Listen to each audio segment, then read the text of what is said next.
Okay, Bismillahirrahmanirrahim. Assalamualaikum warahmatullahi wabarakatuh. So kita sekarang akan bercakap tentang carbon dioxide transport kat dalam badan kita. So first thing first, macam kita kena tahu tentang carbon dioxide transport ni 3 perkara. Macam mana carbon dioxide ni ditransport kat dalam badan kita.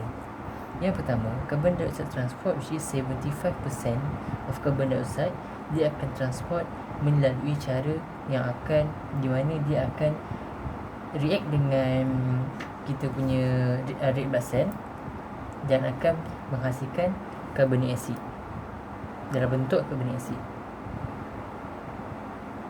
which is H2CO3. Kemudian 20% seterusnya akan react dengan kita punya hemoglobin kat dalam darah and then menghasilkan karbaminohemoglobin.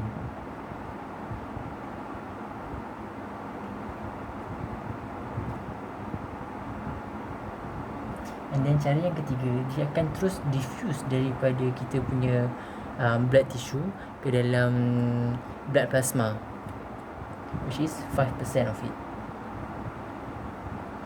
Okay, sekarang ni kita akan cakap macam mana daripada red blood cell, daripada kita body tissue, dia akan transport melalui red blood cell dengan bantuan red blood cell. Sekarang ni kalau setakat yang ni first, second, third. Sekarang yang setakat third ni, dia just carbon dioxide yang release daripada body tissue. Dia akan release, masuk kat dalam blood plasma, diffuse into the blood plasma, and then dia akan transport to the lungs, to 5% of it. Okay. Kemudian yang cara yang kedua ni, carbon dioxide yang dirilis oleh body cell, dia akan masuk dekat dalam kita punya red blood cell, diffuse into our red blood cell, and then diffuse into kita punya red blood cell, dia akan react dengan hemoglobin, then dia akan menghasilkan karbaminohemoglobin. Tu je cara dia. Okay, itu cara ni, cara yang pertama. Ini cara yang kedua.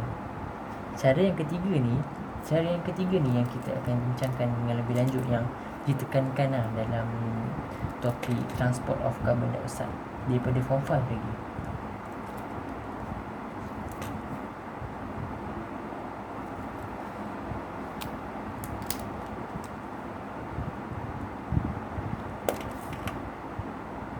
So sekarang kita akan bincangkan cara yang pertama. Okay, macam sama juga, carbon dioxide yang release oleh body tissue akan diffuse into our red blood cell.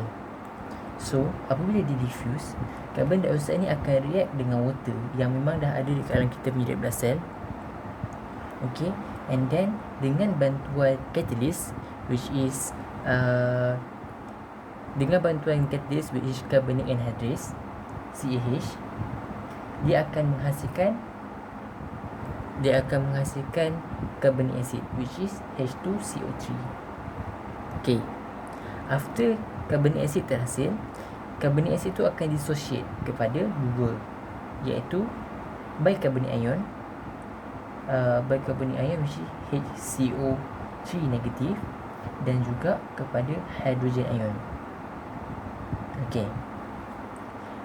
kemudian apabila dah dissociate, bicarbonate ion ni akan diffuse out of our red blood cell into the blood plasma, and pada masa yang sama dia akan exchange dengan chlorine ion, which is chlorine ion akan diffuse into our red blood cell.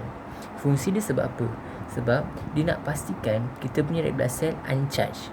Sebab apabila negative charge keluar, dekat dalam red blood cell kita ni akan ada charge positif. So kita punya red blood cell akan positively charged. Terus sebab nak stablekan dia, chlorine ion kena masuk.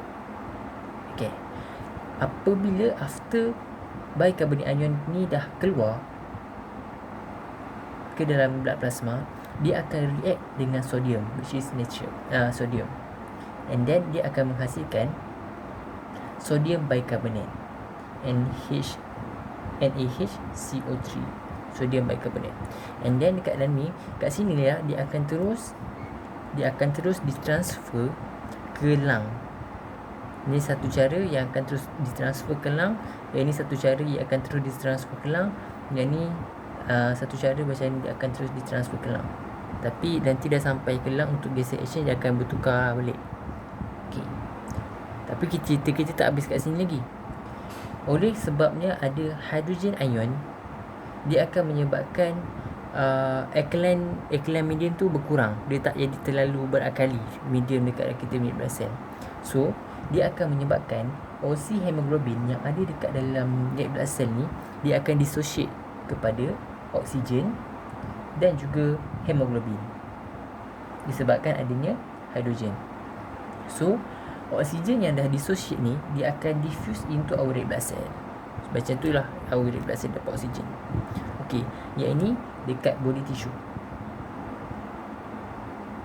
Ini dekat kita punya body tissue. Okey, faham Sekarang ni kita sambung apabila blood cell tu dah sampai dekat lung. Ini adalah dekat alveoli.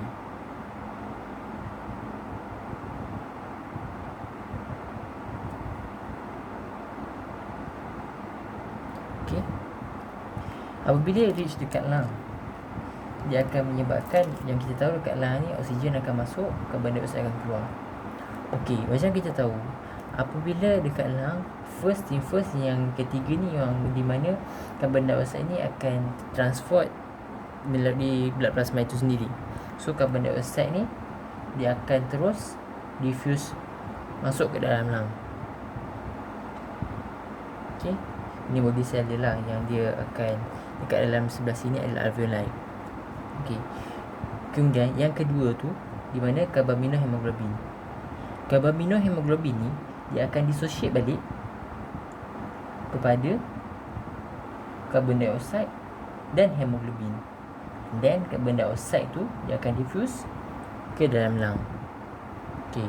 And then sekarang yang most complicated sekarang ni adalah pasal kita punya carbonic acid.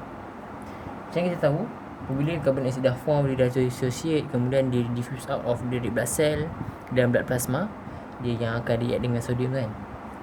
So daripada yang sodium bicarbonate tu, dia akan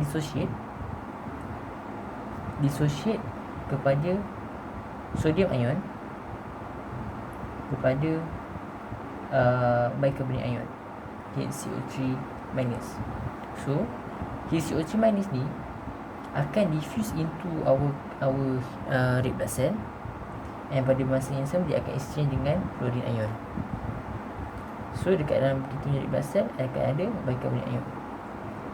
Bicarbonate ion ni akan react dengan hydrogen ion menghasilkan carbonic acid. And then dengan bantuan juga catalyst, which is carbonic anhydrase, benda ni akan dissociate menjadi water dan CO2. And finally CO2 ni akan release balik ke dalam diffuse out of our red blood cell into our alveoli. Macam itulah macam mana oksigen carbon dioksida ni ditransport. Okay, aku rasa sampai situ. Harap boleh membantu untuk siapa yang mendengar dan siapa yang meminta untuk aku explain. Semoga fahamlah, insyaAllah. Assalamualaikum warahmatullahi wabarakatuh.